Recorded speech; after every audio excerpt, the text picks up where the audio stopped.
বেশি অংশ মানুষে যায় দেখবেন নকল পাথর দেখায়া আসল বলে বা উপরত্ন পাথর বলে তারা বিক্রি করে।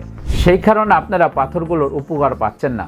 তখন আমাদের মতন সুনামধন্য অ্যাস্ট্রোলজারের বদনাম হচ্ছে, বা যারা স্টোন বিশেষজ্ঞ তাদেরও বদনাম হচ্ছে যে পাথর পরে আমরা কোনো উপকার পাচ্ছি না বা ফলাফল পাচ্ছি না। দর্শকবৃন্দ, এই পাথরগুলো কিন্তু একমাত্র আল্লাহ পাকের সৃষ্টি। আল্লাহ পাকে এমন কোনো জিনিস সৃষ্টি করে নাই যে বান্দার অমঙ্গলের জন্য বা কাজ করবে না বা উপকার করবে না, এই জন্য আল্লাহ কিন্তু সৃষ্টি করে নাই। আল্লাহ সৃষ্টি করিয়াছে 18,000 মাখলুকাতে যাই সব মানুষের মঙ্গলের জন্যে, তার উপকারের জন্যে। কেন উপকার হবে না?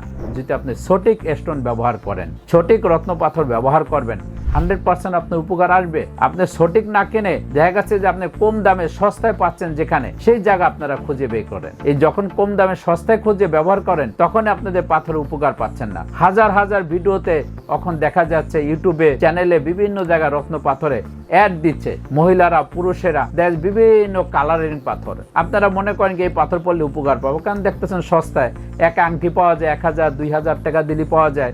গোমেদ পাথর বলে বিক্রি করে, নীলা পাথর বলে বিক্রি করে, এরপরে আপনি পোকরাজ বলে বিক্রি করে,